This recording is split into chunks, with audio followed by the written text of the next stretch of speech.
back into the house of the Lord once again tonight. Come on and stand on your feet one more time and give the Lord another big hand praise. Oh, come on, you can do better than that.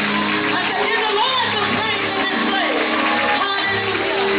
Glory to God. Thank you, Jesus. Ooh, glory to God. We thank God for our leaders, Apostle and the elect lady, Pastor Cord and Lady LaShondra, and the First family. Come on and give them a hand clap of praise.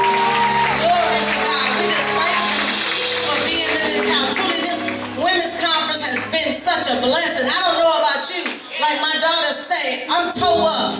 Elect lady, I'm still toe up. And I just thank God. Prophetess Carol Beard started it out with the soaking and scrubbing and just being in that place with God.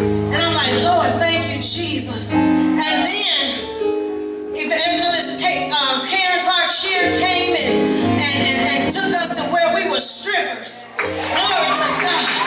I'm in a stripping place. I don't know about you, but I'm still in that stripping place. Glory to God. And then Prophetess Janice Kursky came last night and walked the dog up in this place. Glory to God. Talking about that Wizard of Oz and Toto and getting back in that place. There's no place like home. No place like being in the presence of God. Glory to God. Thank you, Jesus. And we're in for another good treat tonight. Every round goes higher and higher. If you're looking for God to do something for you tonight,